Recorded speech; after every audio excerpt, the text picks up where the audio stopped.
Coercive control is a pattern of behaviours used by abusers to establish power and control over their victims through fear and intimidation. It's not just a precursor to physical violence, but a serious and harmful form of abuse in its own right.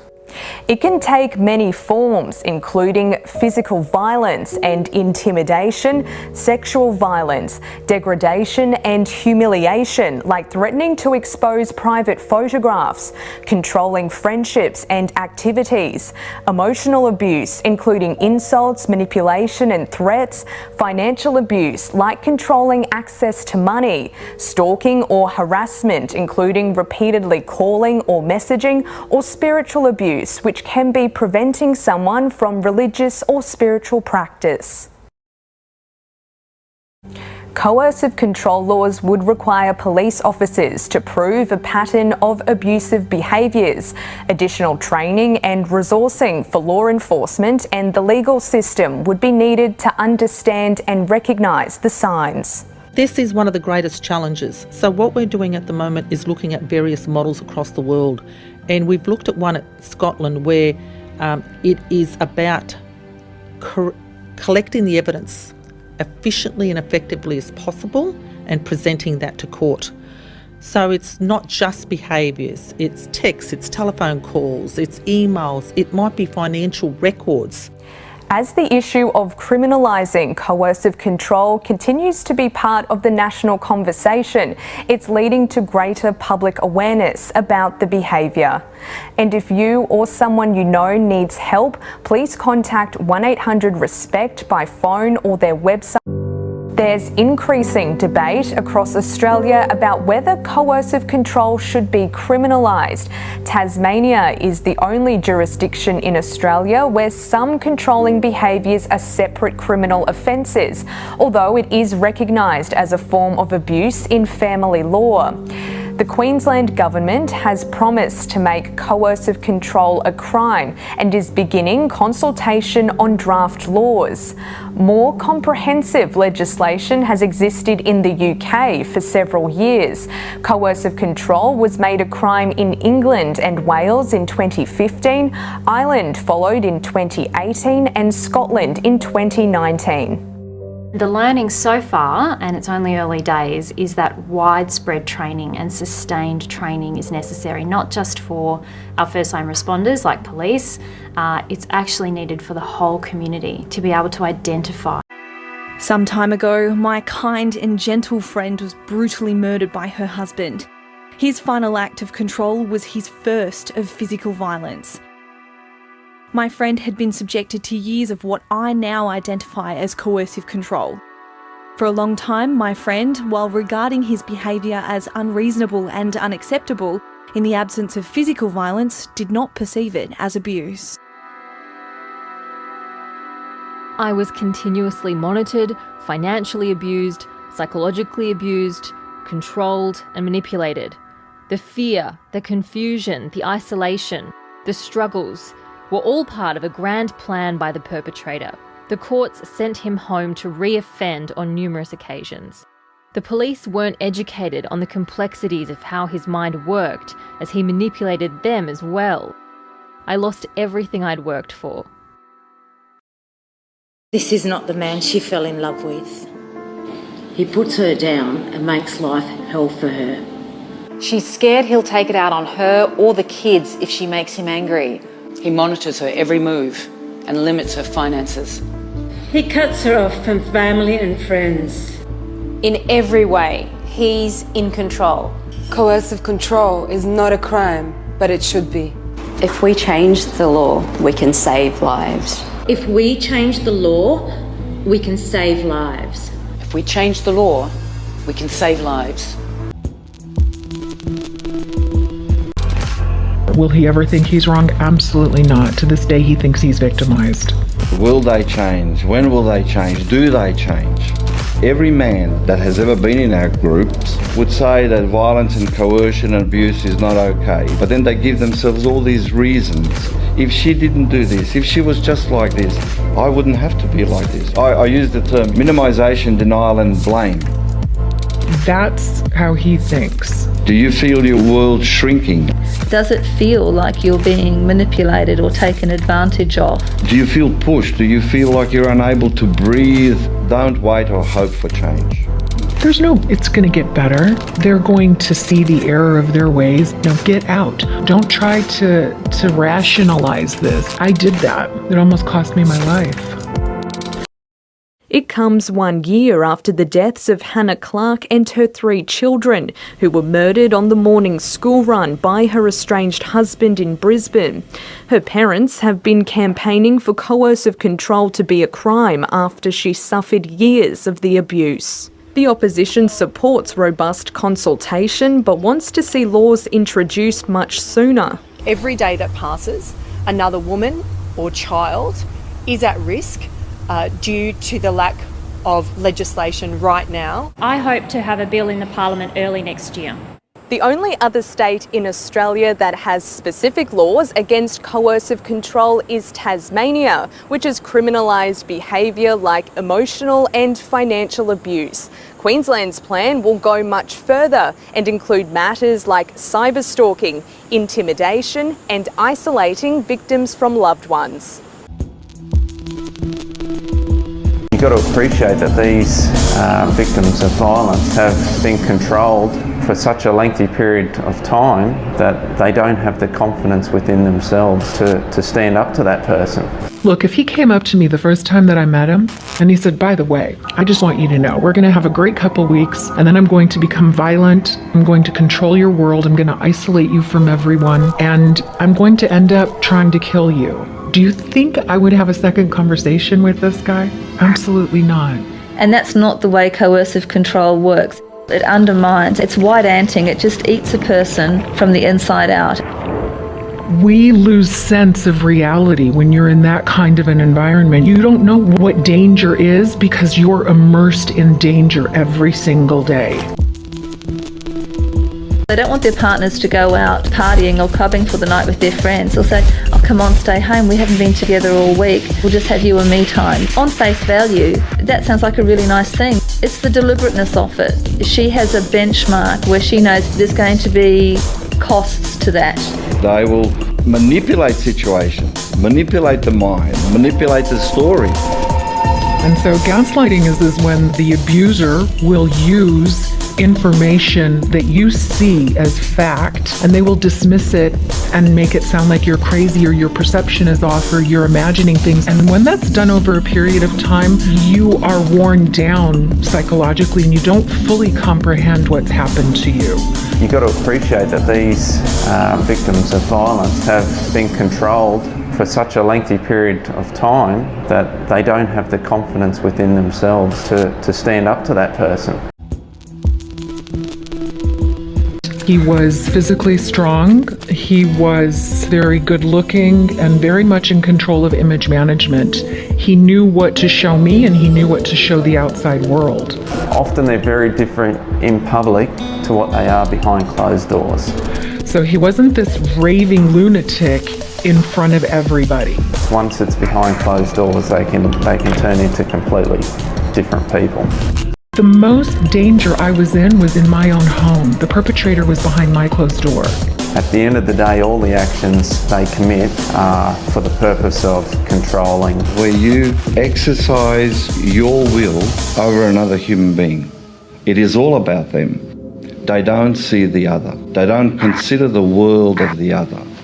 They can come up with really good examples of how they coerce their partners. Controlling what friends or family they can interact with. Anyone that was in my life that became a threat was immediately cut out by him. He was my reality.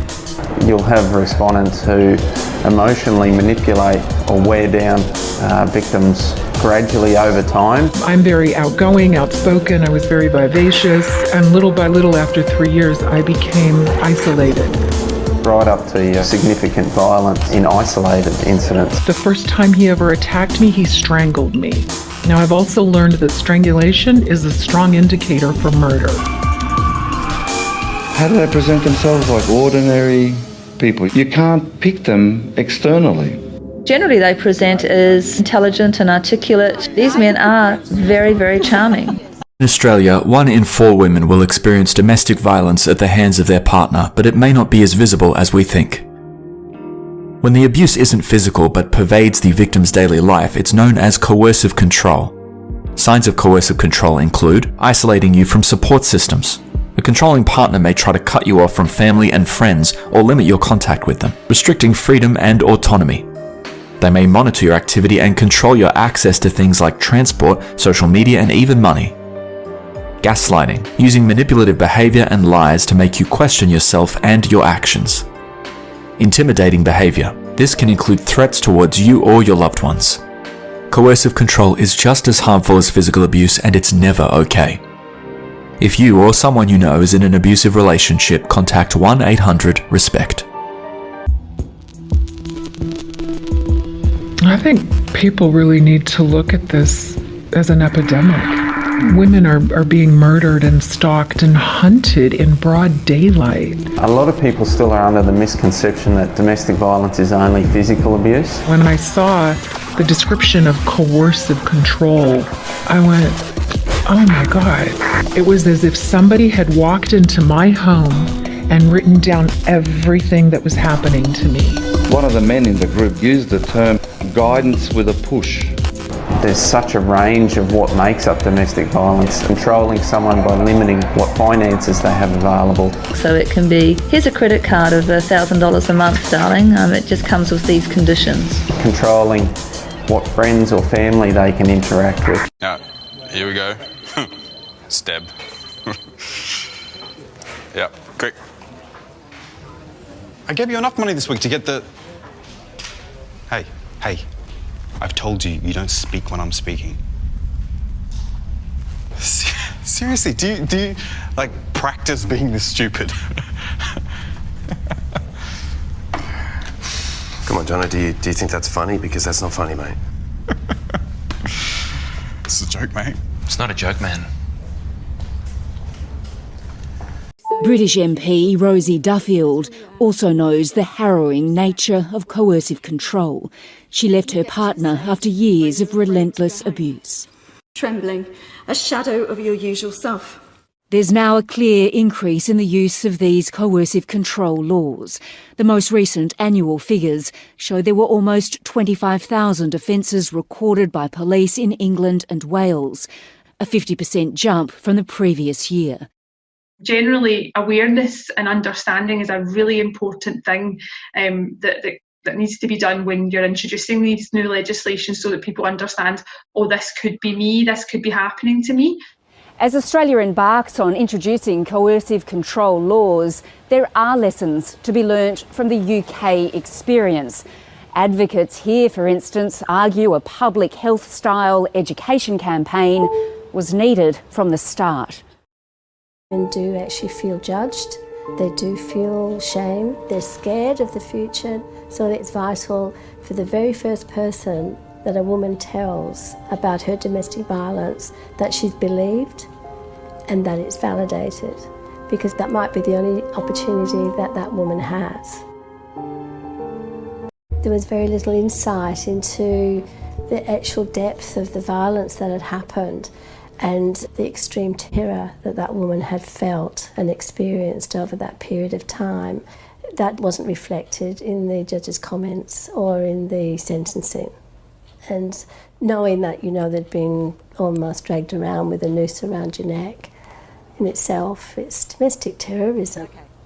Marianne, the rose garden that we've planted here is in front of the refuge that Anne Moore runs, there's a flourishing rose garden, but for all the wrong reasons. Each bush represents a woman or child the refuge helped, but whose life was still lost to domestic violence.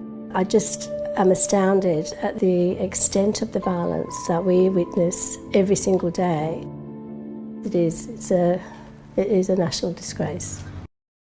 Living in a constant state of fear, it can take a long time to undo that. That fear response, being hyper-vigilant constantly, because it's become part of your normal, is to walk on eggshells. So that fear response becomes a normal reaction to majority of things. So to bring that back down can take a very long time to heal. What we were hoping to see, and we saw noises of this from some of the ministers going into that meeting, was measures to ensure that apprehended violence orders and civil protection orders across the country would actually be enforced and that women and children could rely upon them across the country, rather than having generalist magistrates give endless chances to people who breach those orders. We were hoping for adequate funding so that women and children weren't left having to navigate the service system and give up. And we were hoping for reforms to the family law system. These were the sorts of changes that would really keep women and children safe. And quite frankly, the government has let women and children down again. What's wrong with you? Come here! Shut up! Come back here! Emma, open the door! Lucas, open the door for your dad! Lucas, you let me in now!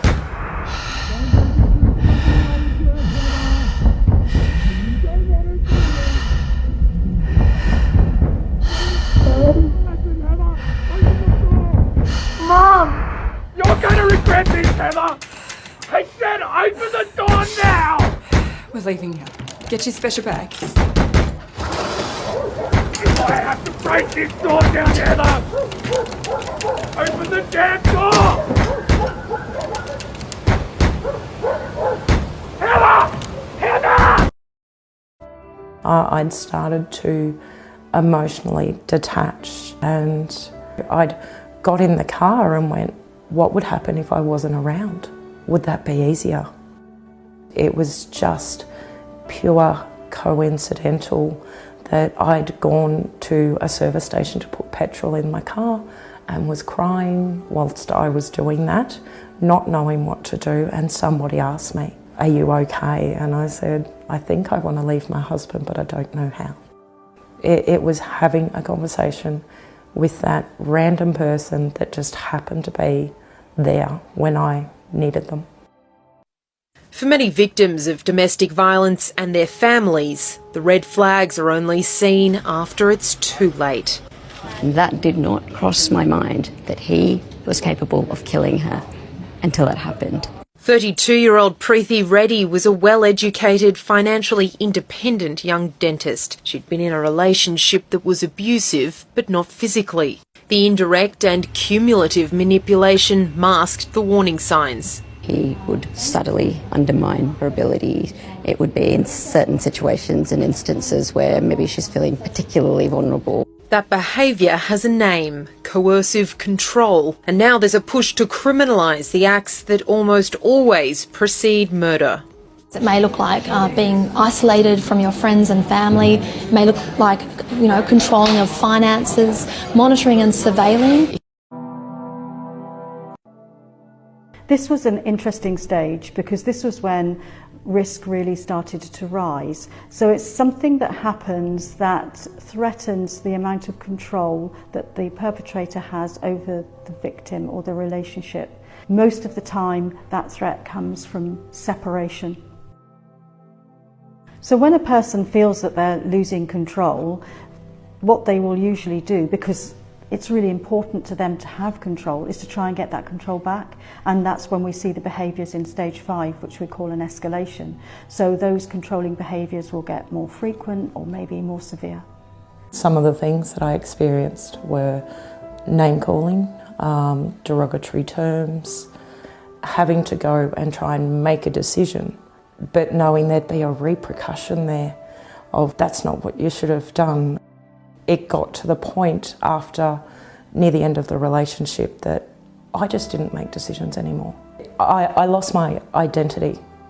Honestly, I had no idea it was classed as domestic violence. I knew the physical was.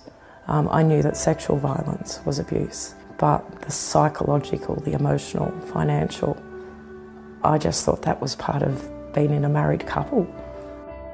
And what do you tell the police? Do you ring them and say, look, my husband's controlling me? I can't even make a decision. There is no hard evidence. It was an act of evil that shocked the nation.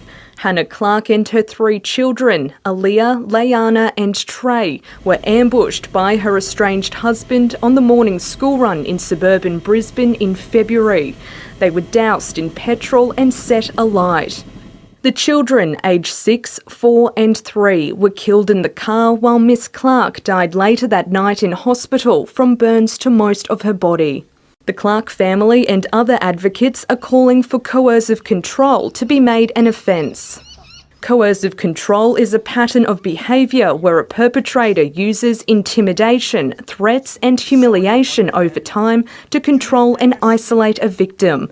The abuse isn't always physical, it can be emotional, financial or sexual. I know he started being that bit of controlling at the start. And then you start questioning yourself, well, maybe he's right. I shouldn't have done that. I should have done it this way.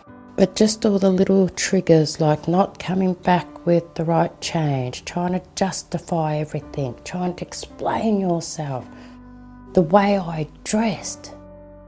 He said, no, that doesn't look good. No, you don't need makeup. No, you need your hair this way. That's how things sort of started. But when we'd have a few drinks with friends or whatever, he didn't care what he'd done in front of him. Like when he threw a big box of nails at my eye and split my eye open, done that in front of my girls. They were just so beside themselves. I thought, no, I can't do this. He's going to end up killing me. And I would ask him, look, you need to leave. And when I did do that, it got worse. For 6 months, I've been filming on the front lines of Australia's domestic violence crisis. He's lifted up his hand and smacked me. What are you afraid of? Him coming back and breaking my jaw. I didn't realise what this guy was capable of. That's the blood from the back of my head. 5 of blood on the floor in the kitchen. He will try to come back and tell you he's changed. It's very hard. People like him, unfortunately, don't change. How do you do that to someone you love, man? I can't comprehend it.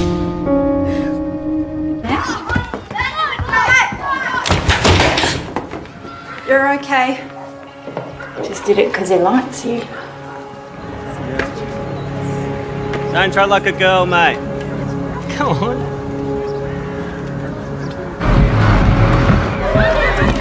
Look at that. Yes.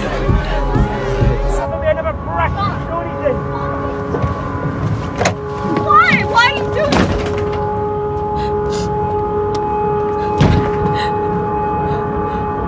You're okay. He loves you. No, what are you doing? What do you mean, what do I do? Violence against women starts with disrespect.